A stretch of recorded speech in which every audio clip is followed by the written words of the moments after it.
Hey guys, thanks for coming and checking out the video on narrative form. This is basically talking about stories that have a beginning, a middle, and end.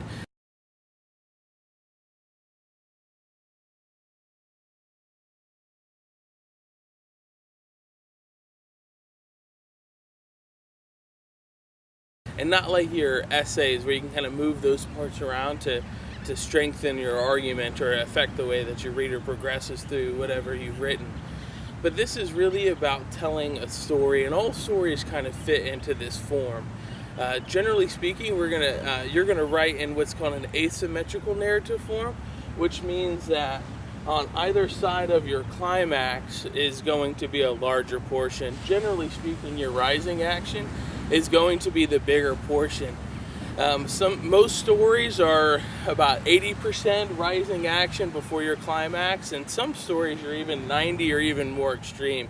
Like Michael Crichton's Congo is like 99.9% of the book, and then the last paragraph is the falling action. It really is like that. So that's something that you can kind of play with and determine what you want for your reader. Normally, when we find serial novels, like a novel that's in many parts, like Lord of the Rings or something like that, we may see this line shift a little bit because the real climax is within that larger story arc. So some of those stories are actually going to be a series of these. But the parts that you're probably really familiar with is the beginning of your story, your rising action, your climax, and your falling action.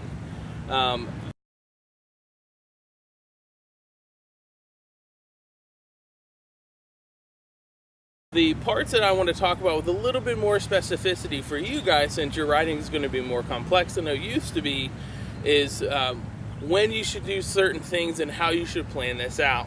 So the big mistake that most people make when they're writing is they try to start at the beginning of the story and then write all the way through the story until it ends.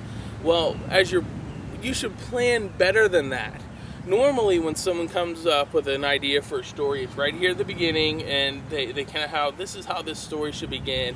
Or sometimes they even say, hey, this is a really great climax, and I really want to write about this climax.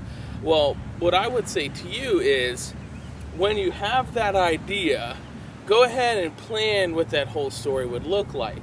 So if you have that really good idea, well, what's the climax of your story going to be? If you are able to make those decisions, that's going to really strengthen your story. So you should have this beginning part of your story, the climax of your story, and the end of your story kind of decided. And then what you do is fill in those spots, a couple different spots along the way.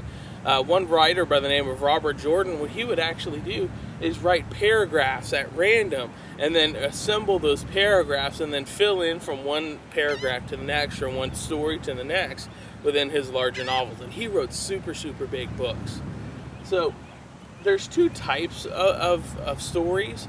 We have our character-driven narrative, and that's what most of our stories are, because we're looking at that development of the character. So that character is the major driving force in the story. So something happens that sets them off onto some path, and then they grow and have some sort of personal development because of the story. Next is our story-driven narrative, and this is when there's a larger story that's happening to those characters, and those characters are really responding to events outside of themselves. So a good example of this would be like those September 11th stories. That was a larger kind of global event that caught some people into it and pulled them along. So the difference between those two is how you're going to plan. For example, when we talk about our character-driven narrative, we're really going to start off with our character development, and that's going to be in this beginning phase here. And then after that character is developed, then we'll go into some sort of initial action, and then that initial action will be second. So this initial action is what's going to get this character plugged into the story. So then for planning purposes, what you're then going to do is say, okay, here's my initial action, and then here are these steps along the way that are going to lead to our climax, and then here are the steps along the way that's going to lead to our terminal action. So then you're simply just writing from one point to the next throughout your story. But for your story-driven narrative is going to be a little bit different. Instead of starting with your character development in the beginning, as you would with your character-driven and then your initial action at the end, or at the second part, your initial part of the story here is actually going to be your initial action. Because remember, the story is the important part. So the story is the thing that happens first. And then your second part that's here is actually going to be your character development. Okay, so those are just some things to keep in mind.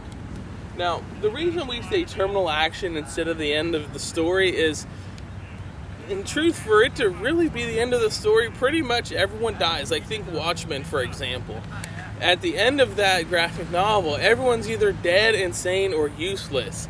So that really is the end of that story, because there's not much to really carry on, other than Silk Spectre 2 and Owlman to kind of have some semblance of a normal life, but in all intents and purposes, that's the end of that story. But instead, we're going to have a terminal action. What is the end thing? What is them riding off into that sunset or having that wonderful ending? So those are just some things to think about. But really, as you're doing that pre-writing, as you're getting ready to write, sit down and actually write your story, you're going to pick these points all along your story arc, and then just simply write from one point to the next. That will really keep you true to your story. So that way, when you have that moment where you're like, ooh, I could have them do this, or I could have them do this, it's not going to come in the middle of your writing. It's going to come in the beginning. So that way you can incorporate those good ideas as they come. Now, when you do your pre-writing, this isn't lockstep. You're not married to this. You're merely kind of seriously dating this. So when you do have that wonderful idea, when that other great thing comes along, you can incorporate it, but you have a structure that you can really plug it into that's really going to make your story nice and strong. That's pretty much it for narrative form. If you have any questions, come find me. That's it here from Orange Beach. I'm going to say goodbye to you, and I'm going to hit the waves. Thanks for checking me out. See you in the next one.